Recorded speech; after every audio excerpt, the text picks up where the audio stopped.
Let's talk a little bit about those choices, because I think a lot of times, you know, now think about before the surgery and even with the surgery and kind of where you are now. We talked about choices and really making sure the food that we eat gives our body what we need as far as the nutrients, and that's what I think I'm hearing you say, yes, right? Yes, before, you know, I could eat a quantity. Well, if I ate a quantity, then I knew I had somewhere in there I would get what I needed for my body. But the problem was a lot of that was starches and ended up being more weight. And you know, that's again a personal choice that you have to make. It's not something that somebody's going to choose for you, because there are many commercials out there telling you to eat everything under the sun. You have to eat wisely. You have to choose the right foods that, and there are people at the hospital that will help you with that. There's dietitians that can get you on. I mean, one of the first things when I first developed diabetes was that I went out there and the dietitian gave me what a diabetic menu was, and of course back then I didn't pay that much attention to it. I should have, but I didn't. But now I pay closer attention to the kinds of food that I eat. You got to get away from junk food. Junk food will destroy your life. It did mine, and now I've got my life back, and I'm still trying to help with the community. And another thing, a lot of people have said, well, Woody, did you go to Louisville to get this done, or did you get, no, we have excellent health care here in Hardin County.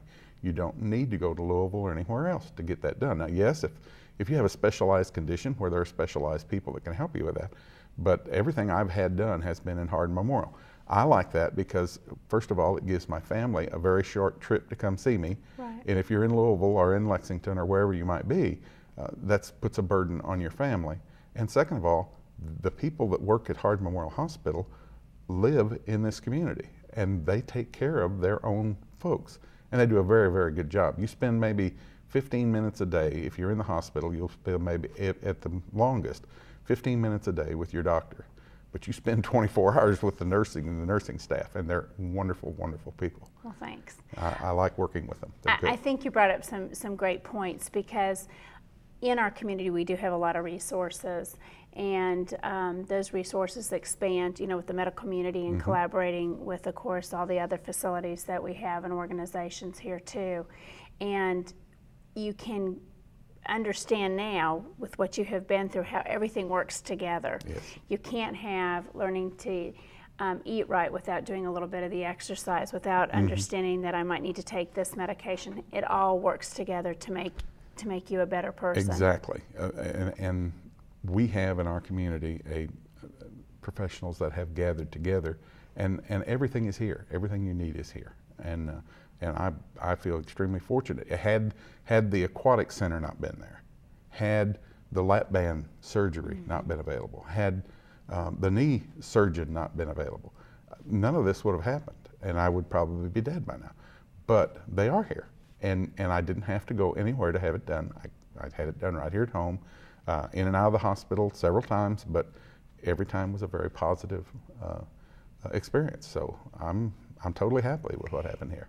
And what I'm hearing too is, you know, you made those choices, but you also then had to work at it. Oh yeah, it's not easy. It's not an easy fix. No, it is not. So we have to understand that, again, that goes back to that word we've been using as far as the partnership, and really making sure that you're following through and understanding what you need to do to take care of yourself too, because you can't, you know, get the order, or you can't get the prescription, or you can't have somebody tell you to do this without you actually deciding that you have to do it. You've got to take control of your own life. You take really some do. action.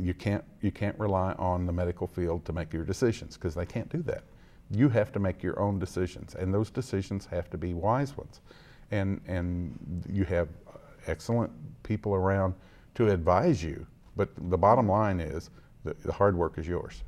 When I had my knees replaced, I had to go through therapy. That wasn't easy, because my muscles had degenerated to the point that I not only did I have the knee pain, but then I had the muscle pain as well, because my muscles were in complete disrepair because they'd not carried any weight for so long a period of time.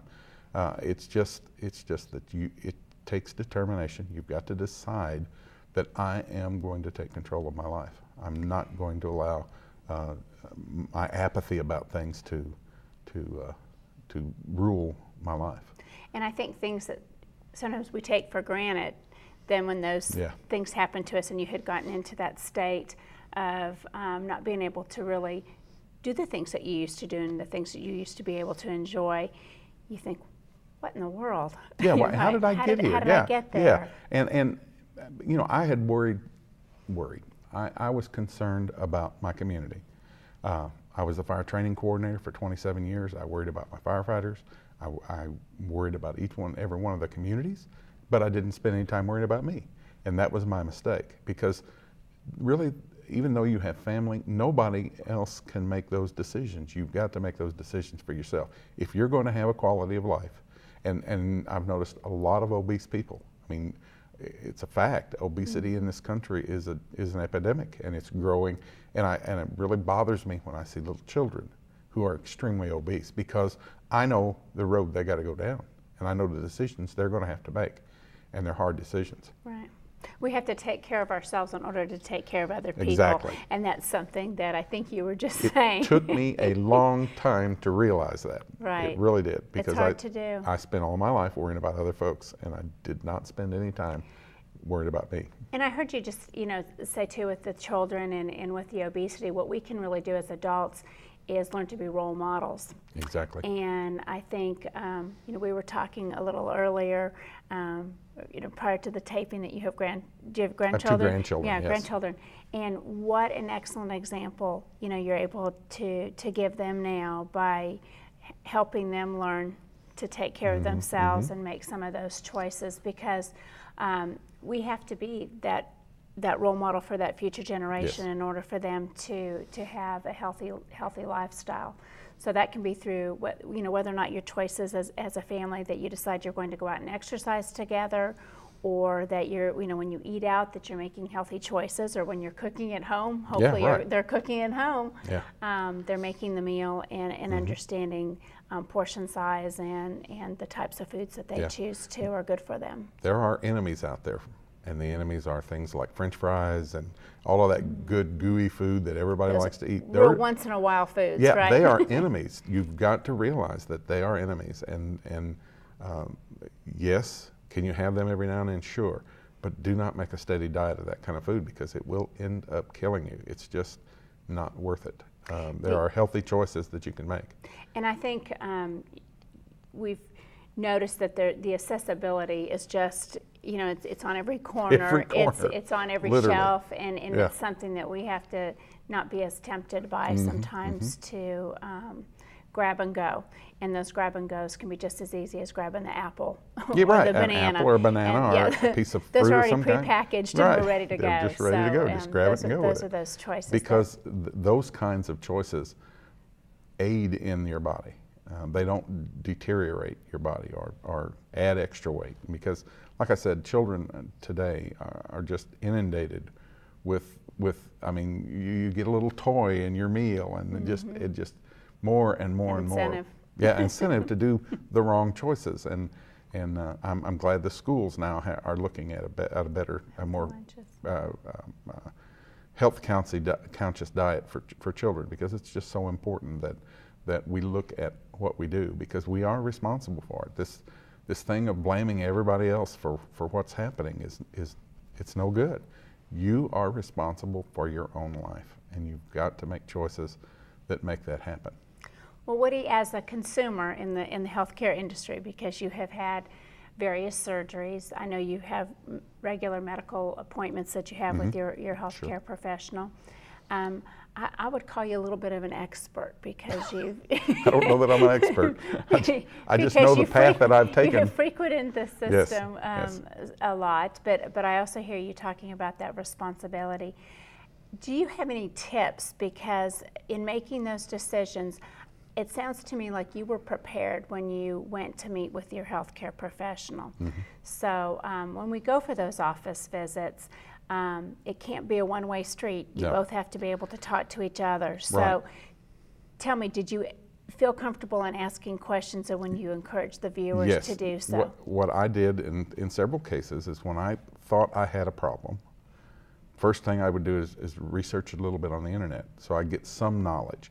Don't reputable websites. Right. Don't trust everything on there, but there are things like WebMD and those kinds of things that actually have bona fide answers for questions.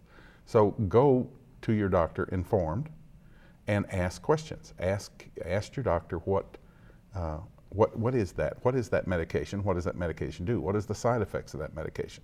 And so you know kind of what you're getting into before you get into it. You're the one taking the medicine. The doctor's not taking the medicine. So if you have a negative impact, it's going to impact you. It's not going to impact him. So I would say, and I've talked to a lot of people that have put off knee surgery, and they put it off to the point where they have almost no quality of life. Don't, you know, when I first went to get my knee surgery, I had a gentleman tell me, he said, he had just had his knee surgery. He said, it's the worst pain I have ever had.